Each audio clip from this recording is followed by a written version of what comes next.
तुमचंही बटन पाहायला फेजर म्हणून हे आलं, ती चिठ्ठी आली. दोघांना मतदान जाणार नाही, जातच नाही ते सांगायचं. एकदा प्रॅक्टिकल करून दाखवतो. खाली पडलं 7 सेकंद थांबा. 7 सेकंद थांबायचं असतं आणि ह्याला तिन्ही बाजूनी टॅग असतो. आता माझा प्रश्न आहे की लोकसभा आणि विधानसभा या दोन्हीच्या निवडणुका एकदाच होणार आहे, बरोबर? मग ह्याचं काय होईल? एकाच मशीनवर सगळं बॅलेट सोडलाय म्हणजे सोडणार आहे तर मतदान कर, मतदान करा, कोणालाही करा. आता तुम्ही मतदान केलं, लगेच दुसरं कोणी बटन दाबलं, तुमचं मतदान चेंज होत नाही. तुम्ही ज्या उमेदवार 4 नंबर DDD आणि लॅम्डाला तुम्ही मत दिलेलं आहे, आले का ते चिन्ह तिथं ती चिठ्ठी आली असेल. 7 सेकंद मला चिठ्ठी दिसेल, कट होईल. बरं, आता मला सांगा हे DDच येणार का त्याच्यावर? हो, आता त्यांनी दिलेली ही DDD आली बघायची. तर मित्रांनो, भारतात EVMची निर्मिती कधी झाली? EVM Bharat electronics limited Bangalore आणि electronics corporation of India limited हैदराबादद्वारे हे EVM मशीन 6 व्होल्ट बॅटरीद्वारे तयार केलेले आहे. ते मशीन बॅटरीवर चालणारे असल्याने संपूर्ण भारतभर ती सहज वापरता येते. तसेच कमी व्होल्टेजमुळे कोणत्याही मतदाराला EVMमधून विजेचा शॉक लागण्याची भीती या ठिकाणी असत नाही.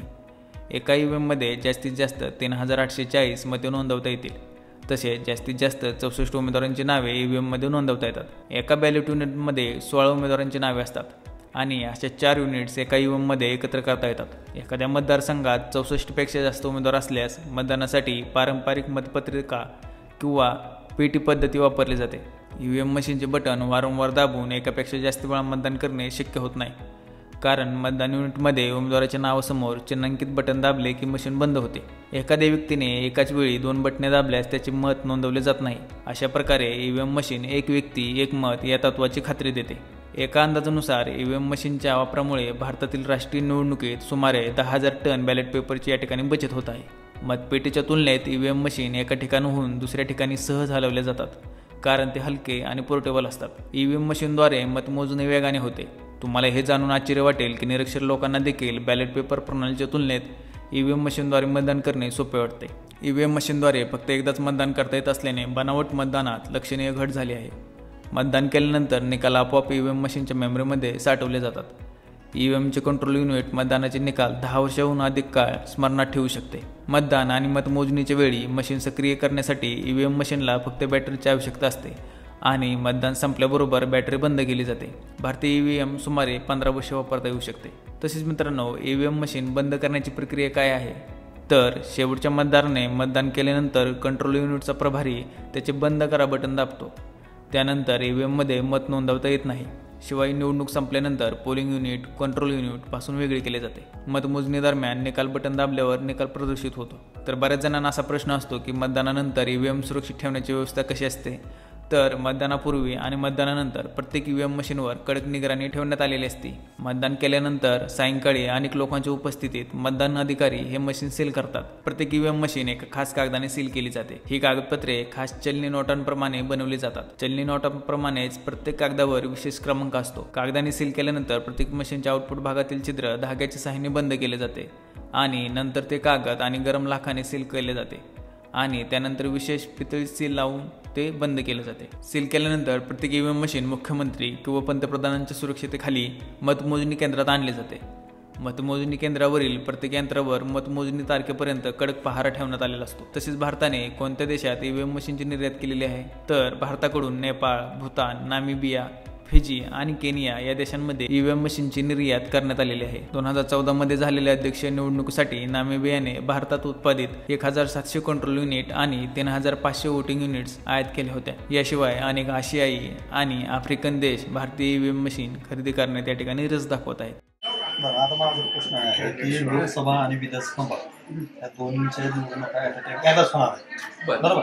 मग ह्याचं काय होईल? एकाच मशीनवर सगळं लोकसभा एकत्र निवडणूक झाली त्यावेळेस अशा 2 मशीन ठेवल्या गेल्या. मग हे जोडायचं कसं? ह्या 3 सेट डबल आहेत. कोणत्या डबल?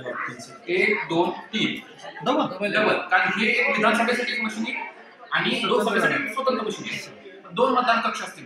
एका मतदान कक्षामध्ये हे बॅलेट मशीन आणि एक व्हीव्हीपॅट मशीन. सर 16 आहेत ना? 16 आहे उमेदवार. येस. आणि समजा 25 असतील तर 16च्या पटीमध्ये आपण पुढच्या मशीन वापरता येतात.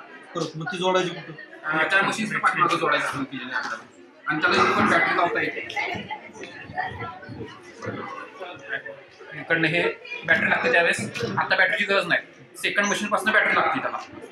आणि आता हे लॉक असेल म्हणजे ह्या मशीनची कॅपॅसिटी आपली 380 अशी आपण 16 एकाला एक बॅलेट लिमिट जोडता येतं. बॅलेट एखाद्याला वाटतं की मला 2 उमेदवारांना द्यायचे, दोघांना आज करायचं नाहीये, तसं जर काय एखाद्याला म्हटलं तर मी 2 मशीन बटन एक साथ दाबतो. दोघांना मला मतदान द्यायचं. हा दोघांना, त्या दोघांना बरं. तुमचंही बटन पाहायला फिरलं म्हणून हे आलं, ती चिठ्ठी आली. दोघांना मतदान जाणार नाही. कसं जातच नाही ते सांगायचं.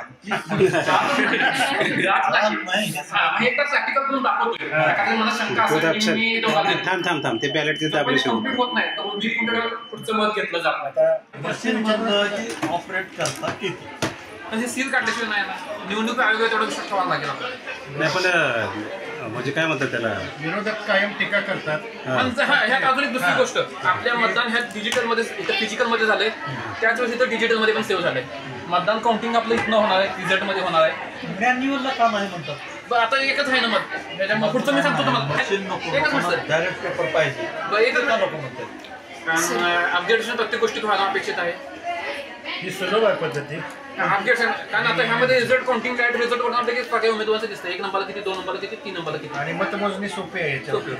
डायरेक्ट प्रत्येक गोष्टींचा आपण पटकन करतो. आणि दुसरी गोष्ट, सुप्रीम कोर्टाच्या आदेशानुसार यातले बॅलेट पेपर्स आणि ह्यातल्या डिजिटल मतं ह्या दोन्ही टॅली करण्याची तरतूद आपल्या ह्याच्यात आहे. फक्त रिझल्ट लागल्यापासून 3 महिन्याच्या सुप्रीम कोर्टाचा आदेश आणून त्या दोन्हीचं काउंटिंग करू शकतो आपण. पण आता एक असं आहे, ते मला डिजिटल ते मत आत हे होतं, फिजिकली जातं. येस. ओके. पण वायफाय कनेक्ट करून असं काय वायफाय नाहीच नाही, वायफाय कनेक्शन नाही. डिजिटल हॅक करता येतात. जसं आपण एखाद्या त्याला फक्त वायर कनेक्शन आहे, त्याला वायर कनेक्शन आहे. याला ब्लूटूथ नाही, वायफाय नाही किंवा इंटरनेट नाही. त्याला कनेक्शनचा दुसरा कुठलाही सोर्स नाही. शंका म्हणून हां तुम्ही फक्त आता इथं टोटल काउंट केलं जाते बरोबर आहे. टोटल किती आले, समजा 1500 मतदान जर असेल, टोटल कळलं आपलं 1500 म्हणजे प्रत्येक मतदान टोटल झाली. हे जसं तुम्ही टोटल करताय ना, ह्या चिठ्ठ्या का टोटल करून बघत नाही. मला जी शंका तुम्हाला जर शंका वाटत असत कशी बदलायची?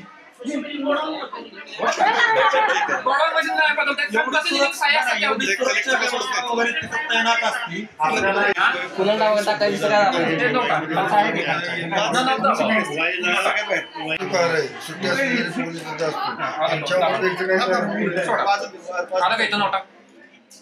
मशीन घेताना पोलीस पहिल्यांदा बॅलेट अधिकारी बॅलेट सोडतो, त्यानंतर मतदार तिथे येतात आणि त्यांच्या इच्छेनुसार बटन दाबलं. हे आता 14 नंबरचं बटन दाबलं. 14 नंबरची पावती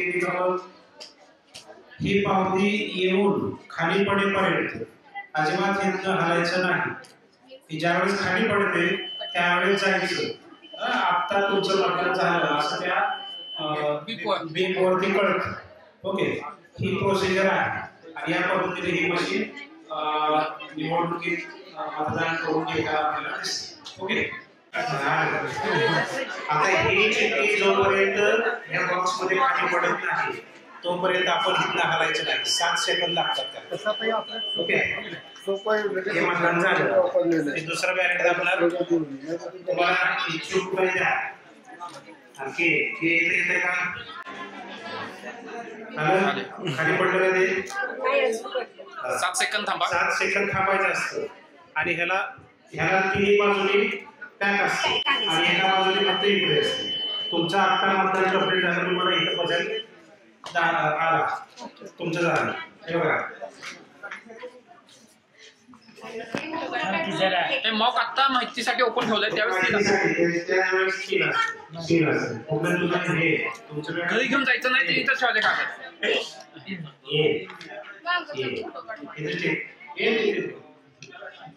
आणि प्रत्येकाने फक्त एक काळजी घ्यायची आहे, आपण मत दिल्यानंतर 7 सेकंद जोपर्यंत चिठ्ठी कट होत नाही तिथून आपलं मतदान कक्ष सोडायचं नाहीये, कारण मतदान हे आपलं गोपनीय आहे. तर मित्रांनो, EVM मशीनबद्दल ही अशा पद्धतीची माहिती होती. जर तुम्हाला ही माहिती आवडली असेल तर व्हिडिओला लाईक करा. जर काही शंका असतील तर कमेंट करा. आणि जर तुम्ही या चॅनलवर नवीन असाल तर चॅनलला सबस्क्राईब करून ठेवा. धन्यवाद. जय हिंद, जय महाराष्ट्र.